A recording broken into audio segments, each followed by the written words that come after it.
Good day, everyone. Today, I want to share my thoughts on a timeless proverb. A journey of 1,000 miles begins with a single step.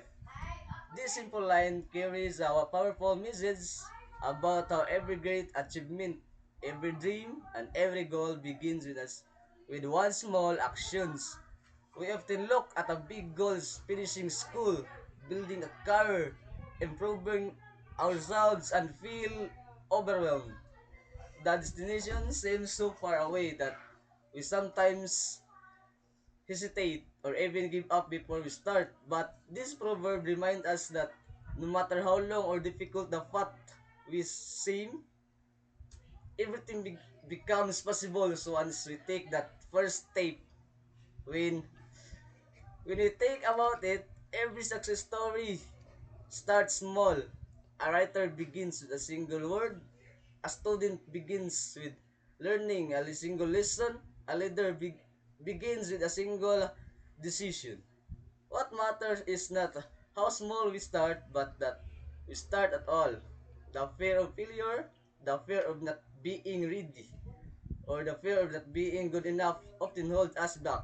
But this proverb encourages us to break that fear because progress is built one step at a time.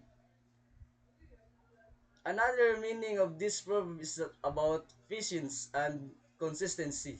Big things don't happen overnight.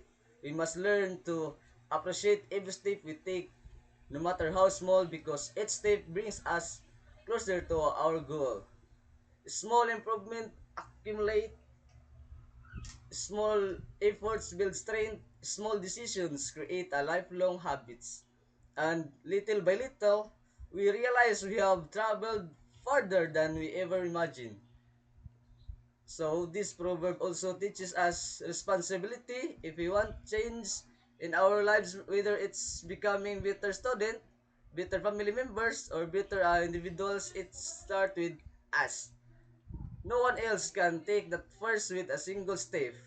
Your dreams may be big, your challenges may be difficult, and your path may be long, but every journey starts the same way, with the courage of the begin.